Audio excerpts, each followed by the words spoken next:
It's about more than those breathtaking sunrises. More than the future for those we care about.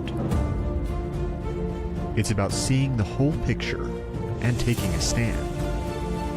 For over half a century, Club 20 has been the voice of Western Colorado.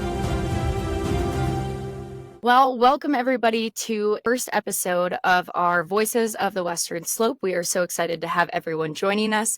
My name is Brittany Dixon, and I'm the Executive Director of Club 20. And we are here to tell you a little bit about Club 20's history today. And we are so excited for our very first guest of the show, Mr. Greg Walcher, who was the former Club 20 president. So, Greg, thank you so much for joining us. We're so happy to have you here. You're certainly the right person to talk about the history of Club 20. You have a wealth of knowledge, and we're just so excited to have you as our first guest today. So why don't you go ahead and tell us a little bit about yourself, give us a little bit of history on who you are, how you got to Club 20, your time at Club 20, and what you've been doing since your time as president. Well, thank you for asking me. I don't know that I'm the best person to talk about the history of Club 20, but all the ones who preceded me are gone now. And so maybe by default, I may be the oldest available. I was, in fact, the third paid president of Club 20 following Governor John Vanderhook and Bill Cleary, both of whom sadly have passed, and I miss them both greatly. I'm a native of Western Colorado. I was born and raised in Mesa County. Grew up around the peach orchards. My grandparents were peach growers, and my parents were peach growers, and I've been a peach grower. We have 5 generations of history in Western Colorado. But I actually left as soon as I got out of college. I graduated from Mesa and moved to Washington, D.C. right away, where I was hired by Senator Bill Armstrong and spent the better part of 2 terms in the Senate working for him on many of the same issues that Club 20 cared about, because I worked on Western Slope issues as kind of the main Western Slope guy on his staff. And I worked on natural resources and public lands and water and endangered species and energy and those the same kind of issues that are sort of natural for Club 20. And so Absolutely. when Bill Cleary decided to retire in 1989, the leadership of Club 20 approached me about the job, and it seemed like an exciting opportunity for me, partly because it was a chance to go home. And after more than a decade in Washington, one is always ready for that. And because they worked on a bunch of issues that I cared a lot about. So it was a great opportunity for me. The executive committee and leadership of the organization that approached me, Joe Prinster and Sam Saplasio and Jerry Kent from Montrose and several others.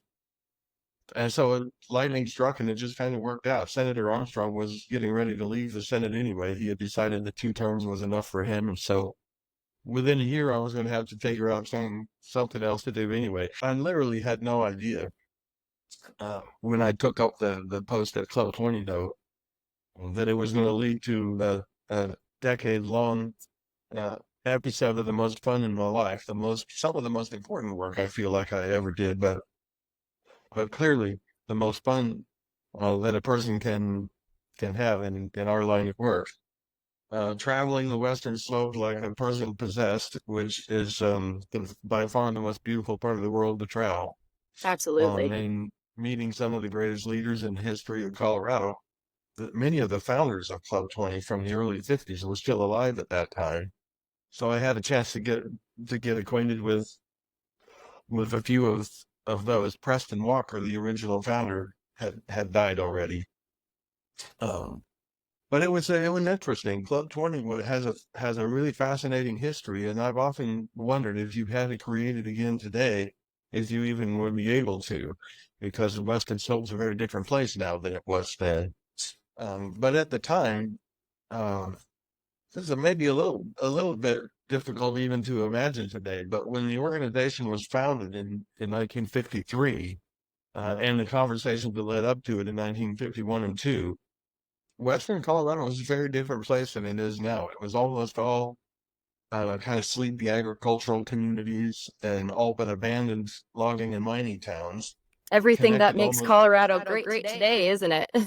well, and those towns were connected almost entirely by gravel roads at that time. The effort to electrify rural America during the New Deal had just finished in western Colorado, although thousands, literally thousands of farms still had no telephones and no indoor plumbing.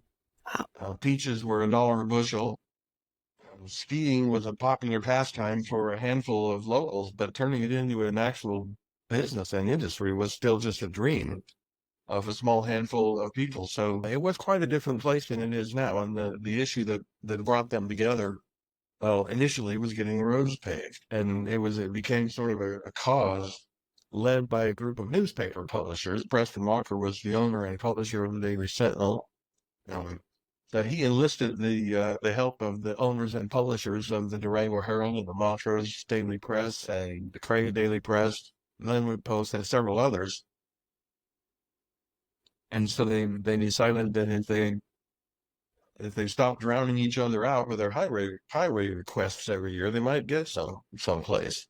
And so it's a little bit hard to imagine now, but the idea of all of the highway leadership in all these counties coming together and agreeing on one priority list so that all the counties would say, we're going to go and ask for paving for that road, even though it's not in our county, in exchange for the promise that the other will do that for us afterwards. And that is literally what happened when they agreed on a priority list.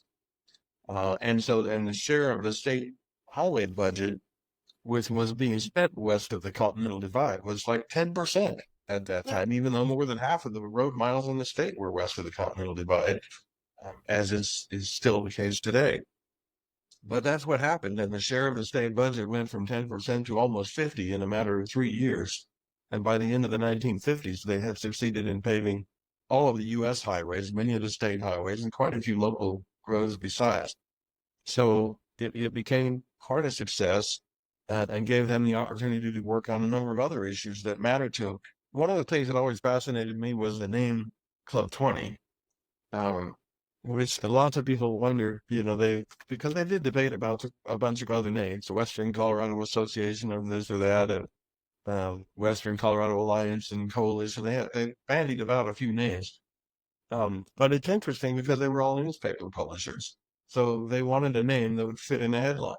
Right. Their idea was that anything that they would work on would be in the headlines, whether it was on highways or tourism or whatever it might be, that it would always get them in the headline. And of course, it works masterfully, even to this day. Everything that Club 20 does, if it's newsworthy, the words Club 20 will be in the headline almost always. And so it was a stroke of genius on the part of people who really understood the newspaper publishing business. And as you know, though, over the years, they also their membership was also joined by Lake County and Jackson County, which are the areas of Leadville and Walden. Even though technically they're east of the Continental Divide, but of course their interests are much closer tied to the rural communities and mountain communities of western Colorado, and so it made a lot of sense for them to join. But by the time they did, Club 20 was already 25 years old, and it made no sense to change the name. And so it just has stuck as the voice of the Western Slope that public officials pay attention to. Yeah, absolutely. We get that question a lot. I'll say the 22 counties in Western Colorado, and they say, well, aren't you called Club 20? And I'm like, well, yes, but then we had a few counties, and at that time we were already established, and it's a little confusing, but I think we have gained that attraction already as Club 20 that I think it would have almost made us weaker as an organization if we were to then change the name and lose the history from our name as Club 20 already. So that's interesting that you had said that about the titles. They were very savvy with that. Absolutely, it's not a long title of our organization, and a lot of those end up being acronyms, and then you don't know what the acronyms are. So yeah, that's interesting that you say that. Well, and that history matters a great deal even today, because as we said at the outset, if you had to create that today, I'm not sure you could. Those communities are much more divided now on a number of issues than they were at that time.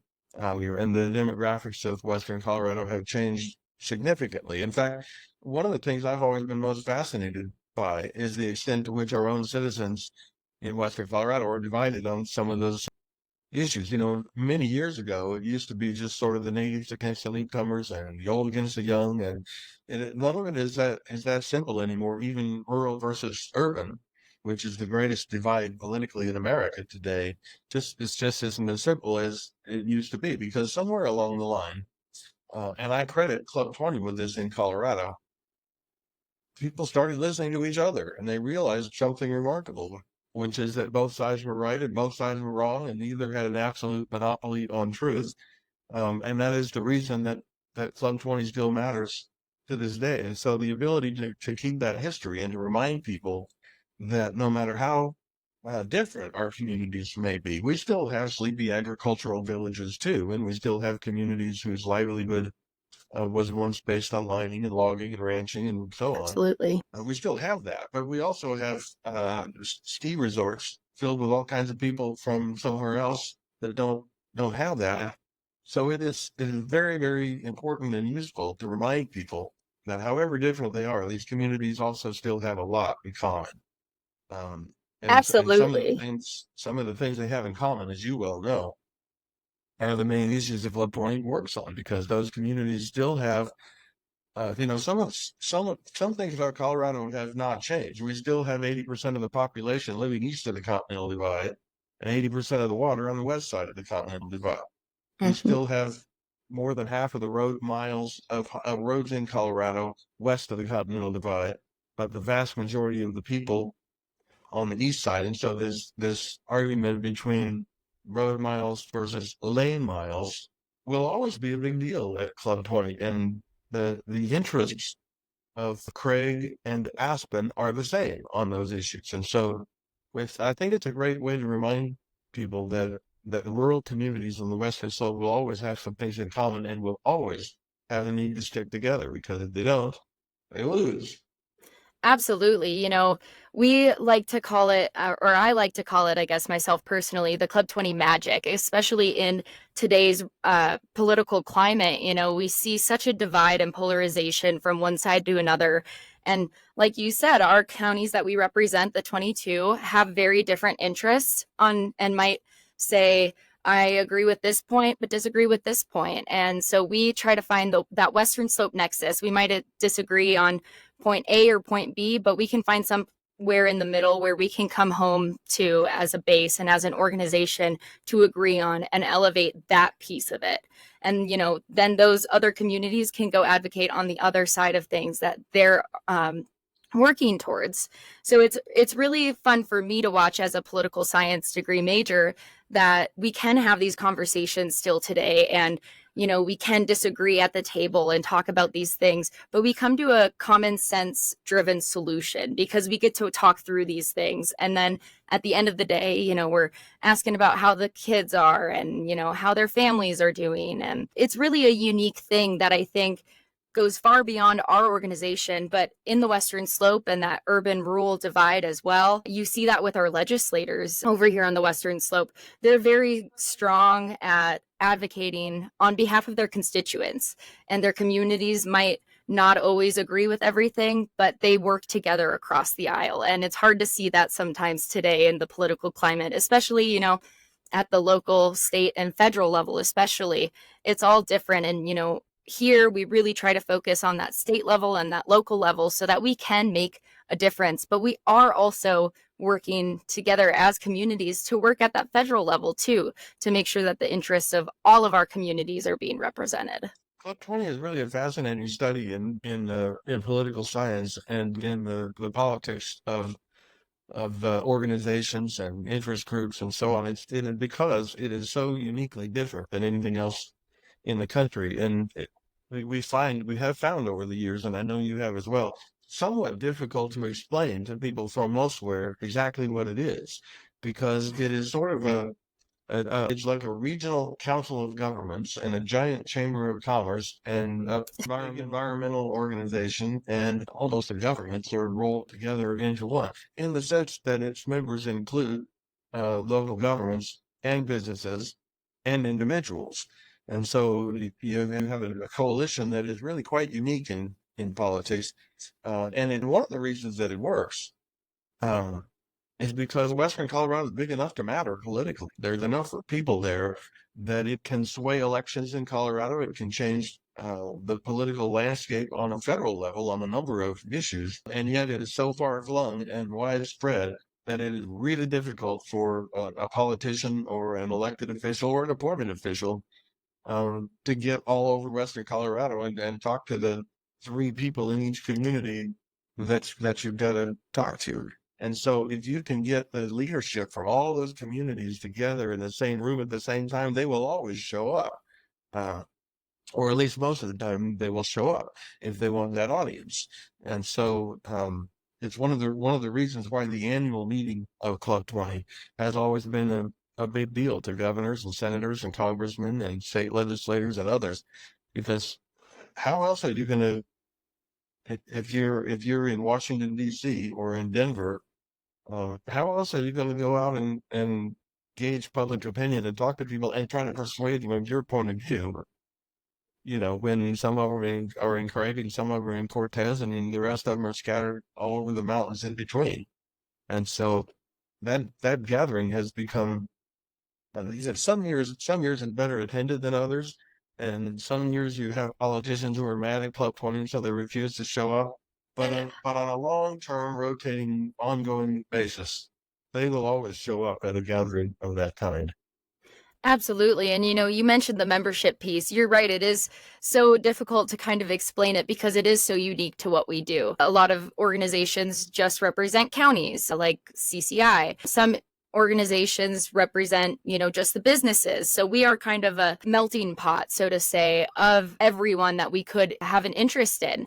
And, we do have out-of-state members, big corporate members that are all over the country. And, it's so interesting because they get to bring in their different perspectives too, while also elevating the conversations and the work that we do here, which is very interesting to have out-of-state members that have a vested interest in the work that we're doing over here on the Western Slope. And same thing within the state. We see a lot of outside that Denver metric area, a lot of members as well, on that eastern side of the state as well. And, even those Denver members. And we really appreciate having every voice at the table. And that's, part of this podcast. And what we're trying to do is how do we talk about everything that we cover, because it is confusing. So hopefully we can kind of show people what it is exactly that we do here and why it matters to people that are out of state or state in the more metro urban areas.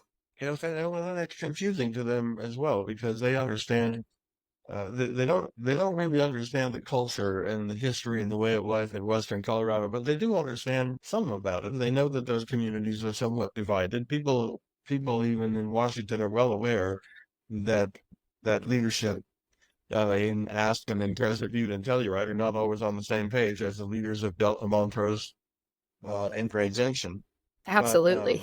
So they get confused about it a little bit. And I used to have people say to me, we just don't understand Western Slope politics. And then the Water Board once said to me, you guys write some nasty letters and send some angry press releases and say rotten things about us, but when we come and talk to you, you're always so friendly and so nice.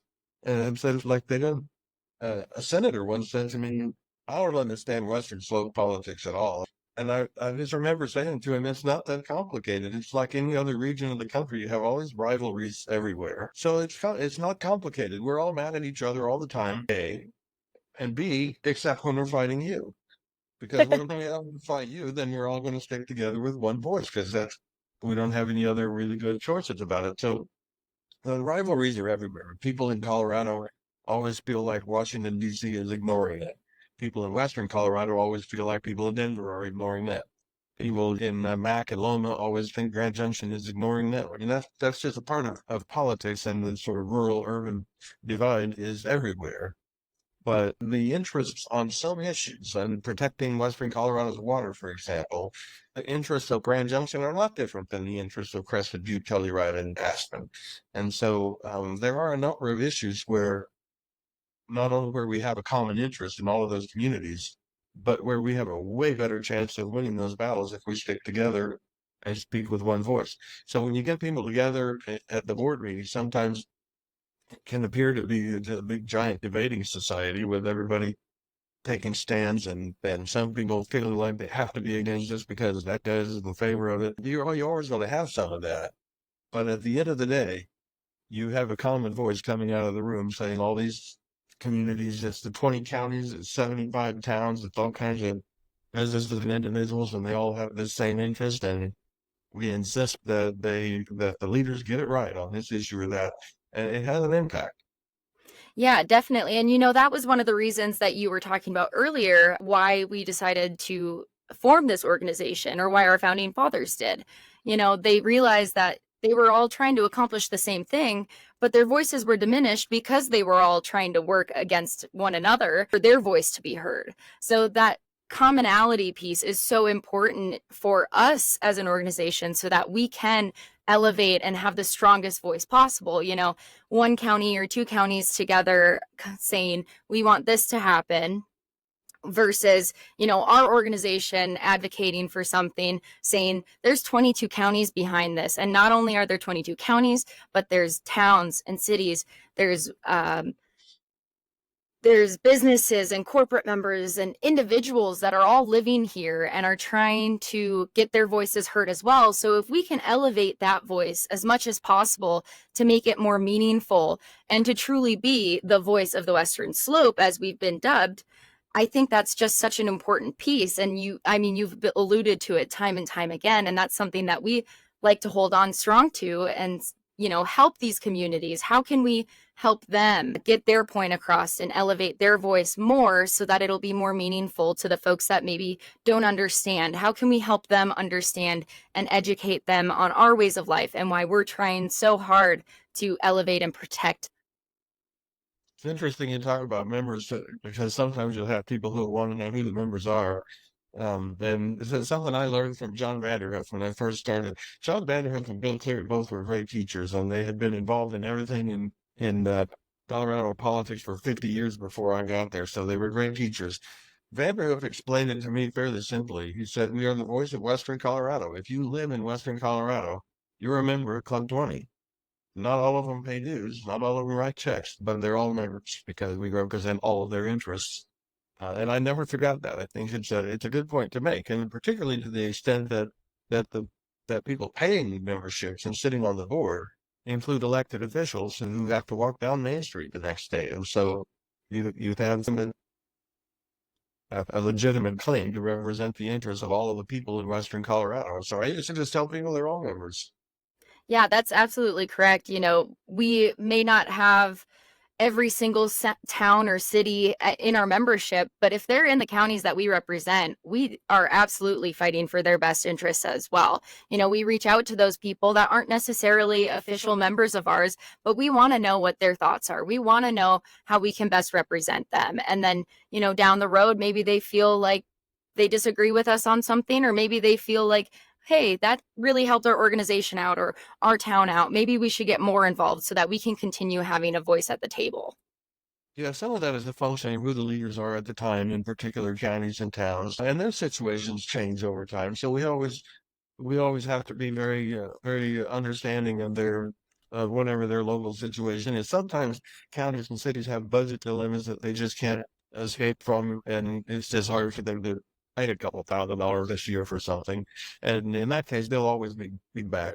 Sometimes you have people who get mad politically at something that the other counties did or whatever, but personalities like that come and go over time. They will always all keep coming back because there's no other Club 20 out there. There's no other alternative for them. So at some point they all I think all of the counties uh, all 22 counties were paying their membership dues at the time that I left. And I know that some of them have come and gone over time. Um, but they always come back. Same with cities and towns. I think there's 75 or so incorporated towns and then another 100 or so unincorporated ones. And we had membership dues being paid by some of the little unincorporated villages too from time to time. And businesses come and go.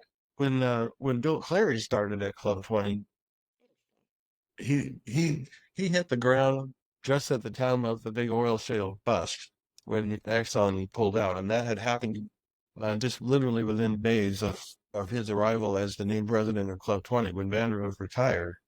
And so the first thing that happened to Bill Clary was a phone call from the biggest dues-paying member of Club 20, a very large business, who told him, we're closing up and we're leaving, and so we won't be paying anymore.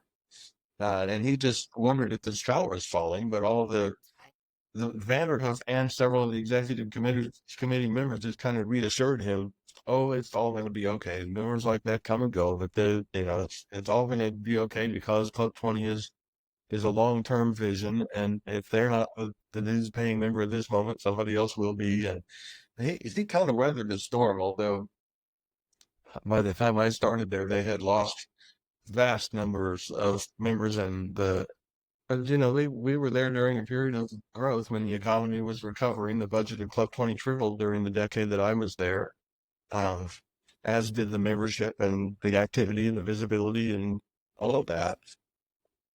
So I just think it's fair to say that it kind of comes and goes in waves. Some of it depends on also on whether there's a big threat to the Western Slope at the moment. When you have a big issue uh, like last summer when the Bureau of Reclamation was demanding that Western Colorado reduce its use of water, there's an issue that unites everybody and gets people coming to the meetings again because there's a dire threat. That doesn't happen every year, but that to me it just means that there are sort of there's sort of an ebb and flow to membership in an organization like that. But it's Club 20 is going to be there 100 years from now. Yeah, absolutely. That ebb and flow is such an important thing. We do provide a lot of resources, especially during debate years. And we provide these resources all the time. But, we do find more vested interest when there are those bigger issues that people want to have a voice at the table for. And I think you're absolutely correct. There is that ebb and flow within our organization. And I think there always will be to that point, like you were saying. So We you like the talked about. flow better than the ebb. Yes, certainly. Yeah, the flow is much more attractive, isn't it? It um, is, and there have been times when the issues were so divisive that makes it actually easier to generate crowds and get people to show up at things. We had Washington trips where we take as many as 50 or 60 leaders from all over those communities to Washington, and he met with the Secretary of the Interior, and the Secretary of Transportation and U.S. senators and everybody else. Speaker of the House met with us a couple of different times because there was some big issue going on at the time that they cared about and that they felt like they needed rural support for. Now, other years you go out there and it'll be harder to get meetings with them because they don't see any particular threat from Club 20 at the moment. But to the extent that you have the ability to criticize, and politicians pay attention. yeah, Club 20 is definitely a force to be reckoned with when we get behind something and are really strong advocates for something. And we definitely see that, at the state level and at the federal level, we always get texts or emails. Hey, where's Club 20 standing on this bill? Where's Club 20 standing on this issue? And to that point, I think it means something when Club 20 is attached, which I think is something that we will always have a hold on. But again, it's that ebb and flow, like you were saying, where, they might not have a vested interest in it right now. But when it is something that we are able to speak to, we're there and it means something. Absolutely. When they built the new Denver airport, we had a huge fight with the state government at the time because the governor and the legislatures and the business coalition at the Denver chamber that was pushing to build a new airport promised us that they wouldn't use state money to do it because so we were saying if Denver wants a new airport, fine, they can build a new airport, but don't be taxing us to pay for it. And they promised that we wouldn't. Before the construction began and the ink was dry on all the agreements, they were already appropriating state money for it. And so we started ranting and raving that the powers that be didn't care about Western Colorado and were breaking their promises and so on. They all dropped everything and ran over to the Western Slope to meet with Club 20, and we had a big, huge public meeting about it. So when they're feeling like there's a threat of them being criticized, and in this case, fair criticism, they will feel the need to do something about it. So sometimes you get paid attention to more than other times, but um, as an overall matter on a long-term basis, as you're saying, Club 20 is a force to be reckoned with.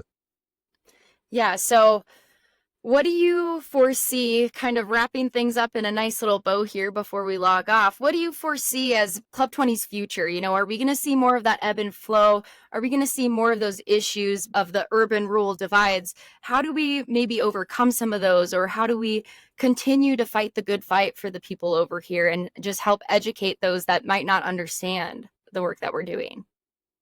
Yeah, well, we try to avoid mistakes that would cause more ebb than flow. We try to avoid taking positions on issues that we know our own people are divided on, and if we know that the counties and communities and businesses on the West Slope don't agree on something, then that may or may not be the right issue. For Club 20 is a proper forum for the debate on those issues and to try and achieve a consensus on them, which is an absolutely critical role that it plays. But at the same time, I mean, I can go and write letters to the senators and say all of Western Colorado, hates this legislation when in fact half of the people over there like it. So we have to be a little careful in the future which issues we decide to get involved in, and there is an ebb and flow to that. The roads in Western Colorado are all paved now, but they're falling apart and there's potholes everywhere. So the transportation stuff will always be an issue, I think. And telecommunications, the connectivity, internet access, all of that is an issue in rural America, and it matters a lot in Western Colorado. So some of that will always be key. In the case of the Western Slope, in my mind, the key issues are almost always going to include those that involve federal lands, because the federal government owns more than half of the Western Slope. And then that includes a lot of the resources that the economy is based on. The federal government owns all the mountains and most of the trees and all the ski slopes, and Yeah. most of the water originates on federal land. And so anything that they do related to water and natural resources is always going to be a big issue to Western Colorado. Not always issues our people agree on, but always issues for Club 20. Because there's no other forum where people are going to get together and say, this is a threat to Western Colorado, and we're not going to put up with it, or this will be a huge advantage to Western Colorado, so, we really request that you do this. Whichever way it is, those are going to be the big issues for Club 20, always, in my opinion. And I think there will always be a place for it. There will always be disagreements, but the role of Club 20 is to remind people that we have more in common than we have than otherwise. So Absolutely. Well, today has been great, Greg. I learned a lot of things about Club 20 and the beginnings that, I hadn't ever heard before. So you truly are a wealth of knowledge, and imagine that at some point we will probably bring you back for one topic or another. So we appreciate your time today, and just thank you for your continued efforts that you do outside of Club 20 and for our organization as well. So thank you for your time today. thank you. Thanks for all you're doing. Thanks for tuning in. We are excited to see what's in store for this podcast and the great topics that we will cover. If you're interested in learning more about the work that we do, check out our website. Because our way of life is worth protecting. Join Club 20 today. Visit club20.org to learn how.